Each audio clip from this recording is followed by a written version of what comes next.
Was schade ist, ich habe auf meinen anderen RM, der auf dem gleichen Account ist, auf OP habe ich noch Halloween-Ballons drauf. Aber die sind halt seelengebunden. Es ist schade, dass die nicht accountgebunden sind. Und wenn nicht, dass ich jetzt einen angemacht hätte, dann sowieso nur bei guten EXP-Events. Und wahrscheinlich auch erst, wenn der neue Bereich, also der Erweiterung draußen ist. Aber es wäre so cool, auf dem Charakter hier einen Halloween-Ballon zu haben. Ich wollte gerade sagen, hoffentlich kommen wieder die Halloween-Ballons dieses Jahr. Mal sehen. Also ich kann mir ehrlich gesagt bei dem Shitstorm, der letztes Jahr war, um das ganze Thema nicht vorstellen, dass das Event 1:1 so nochmal bringen. Piccolo kann sie auch direkt droppen. Ja. Also die müssten das halt wirklich gut ausbessern. Aber ich kann mir nicht vorstellen, dass sie das gemacht haben, weil es schien ja so, wo Piccolo die bei der Invasion gespawnt hatte, fälschlicherweise, waren die ja immer noch so gewesen. Von der Jobverteilung immer noch nur gute One-on-One-Klassen, Top-Ranked DPS-Klassen haben das bekommen. Also haben die richtig guten Sachen bekommen, wie Skins und CS-Sets, Power-Ups und sowas. Genauso haben ja immer noch alle, egal was für eine Beteiligung, also nicht mal bei einer Mindestbeteiligung, die Halloween-Ballons bekommen. Das heißt, die haben es halt danach, nach dem Shitstorm und die begründeten Fehler, warum das Event so schlecht lief, haben sie bis dahin, bis zu dem Stream-Zeitpunkt von Piccolo nicht überarbeitet. Was schon mal, weiß nicht, so. Wann bearbeitest du Fehler? Am besten genau spätestens danach, nachdem sie halt, oder gleich nachdem sie passiert sind, weil du dann natürlich noch alle Punkte weißt, warum sie überhaupt schlecht war. Und nicht erst, wenn du es irgendwie nach 1, 2 Jahren wieder mal reinbringen willst. Dann weißt du ja gar nicht mehr, okay, woran hat es jetzt gelegen? Warum war die Stimmung da so schlecht? Also ich glaube,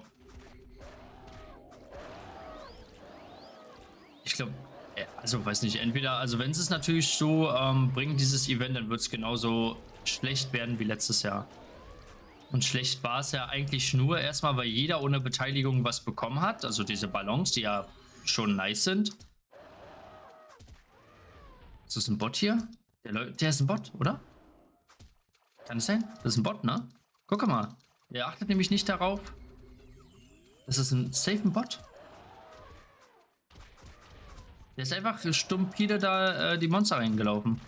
Die ich auch gehe. Ohne Vorschau, wo...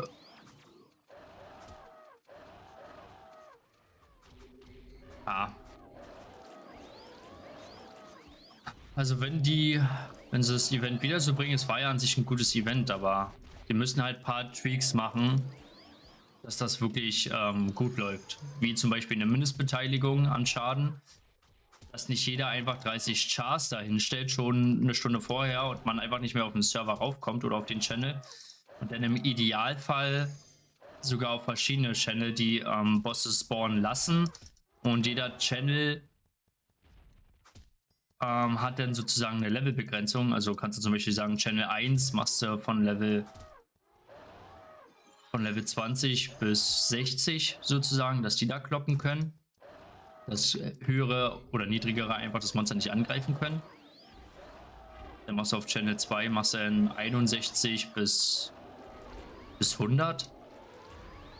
In Channel 3 machst du 101 bis 140. So dass die Leute sich so schon mal ein bisschen verteilen.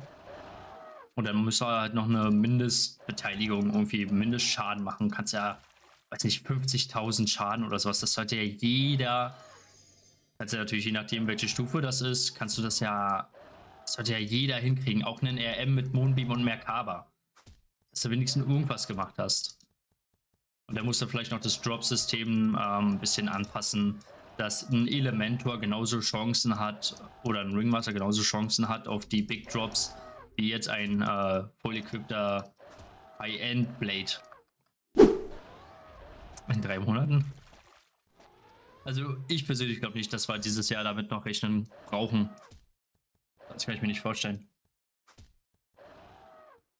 Dann hätte schon irgendwas, also kommt natürlich jetzt drauf an, ob, na gut, ob jetzt noch irgendwie zeitlich diese Woche jetzt so ein Announcement kommt, aber wahrscheinlich selbst wenn.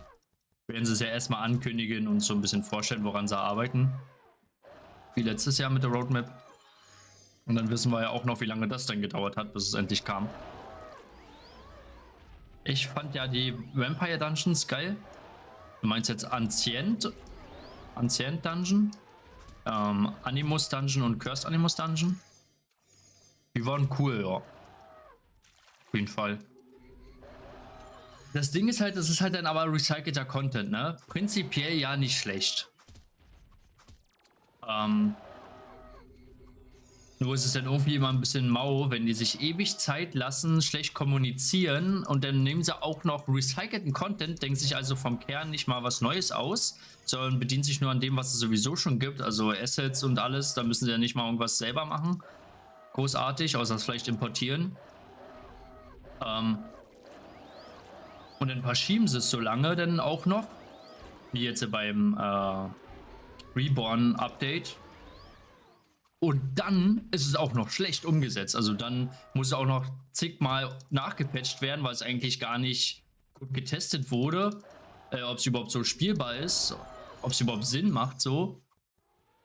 Wo du dir denkst, sehr gut, also und dafür haben wir jetzt so lange gewartet.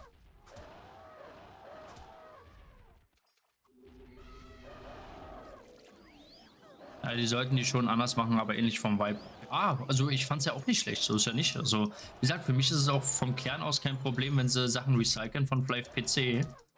Aber dann sollen sie es bitte wenigstens gut und ordentlich machen. Und nicht, dass das Update rauskommt und es aber eigentlich gar nicht richtig spielbar, weil es keinen Sinn macht, das Update. Für Spieler. Dicker Dödo am Ende als Boss oder so. Osana, wäre lustig, ja. Den kannst du den Transi davon droppen. Lul. Das wäre krass, so ein Hardcore-Mode. Wenn sie so verschiedene Season-Server-Themen rausbringen würden. Zum Beispiel auch so ein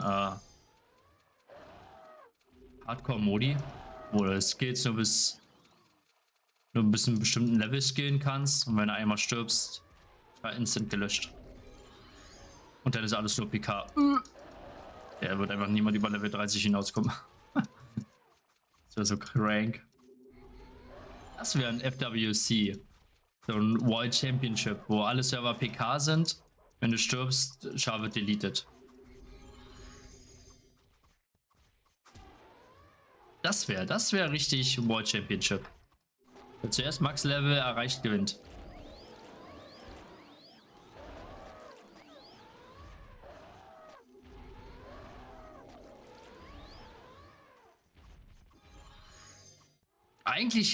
Eigentlich, wenn man Hirnschmalz einsetzt, dann kann man so viele verschiedene coole Sachen aus diesem Spiel machen und Modis.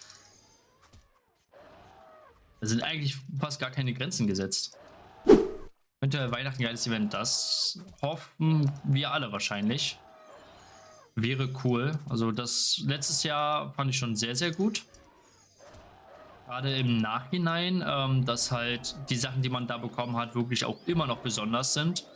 Was jetzt so die ganzen Cotton Candies angeht, viele Power-Ups, ganzen Amplis und alles, was man von da bekommen hat. Also war halt bis jetzt immer noch ein sehr, sehr, sehr starkes Event gewesen. Gucken, ob es so nochmal kommt in dem Ausmaß. Das Event mit den W-Tokens war echt nicht schlecht. Das stimmt. Das muss man sagen. Also das mit den W-Tokens war super und auch das mit den A-Bits, was jetzt aktuell läuft, mit den silbernen und goldenen A-Bits, ist auch sehr, sehr gut. Also da bekommt man auch echt viele Sachen. Also allein auf den RM habe ich hier 510 Silbershards und ich weiß gar nicht wie viel goldene, 86 goldene. Da bekommt man auch ordentlich was raus für. Kann man auch echt super farmen. Super Power-Ups.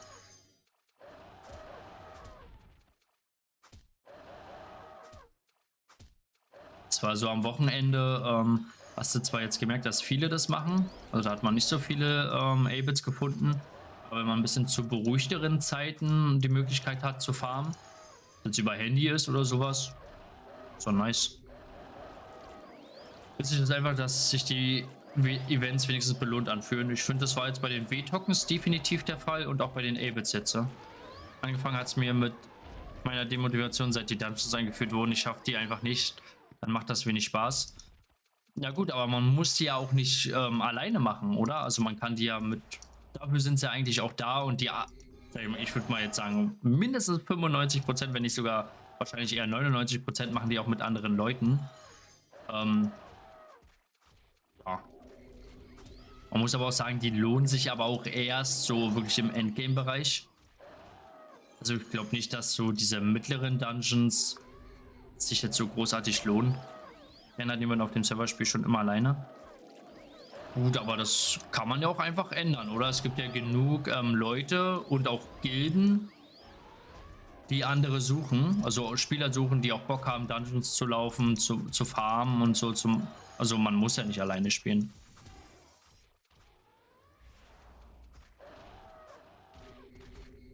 Wenn man natürlich selber alleine nur spielen möchte, da muss man halt natürlich gucken, ob man... Ist mein Link schwächer geworden? Mein Attack schwächer geworden.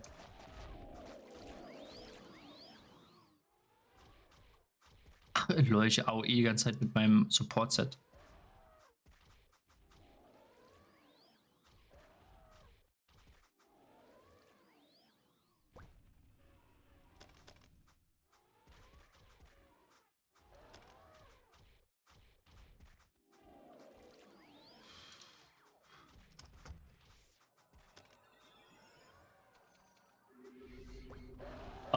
Ja, da muss man natürlich gucken. Also gehen natürlich auch die Meinungen denn auseinander. Ja, aber da fehlt einfach die Zeit, regelmäßig was zu machen. Ja, aber irgendwo sollen die Dungeons natürlich auch dafür sein, weil viele beschweren sich halt auch wiederum, dass es keinen Grund gibt, in einen MMORPG, was ja für viele Leute gleichzeitig online spielen, ja auch steht, Massive Multiplayer Online Role-Playing Game, dass es kaum Content gab, der irgendwie dafür relevant war, dass mehrere Leute zusammenspielen. Und das kam ja mit den Dungeons dann auch irgendwo rein, dass es natürlich Content ist für Leute, dass man zusammen was machen kann, so, ne? Mein Name hat so einen geilen Stick, mir fehlen aber 10 Worte A. Was ist ein geiler Stick? Ja, 10 Worte A würde ich natürlich auch gerne nehmen. Bei mir hat es nur für 10 Volt B gereicht. Einfach arm bin. Aber es macht seinen Job auch.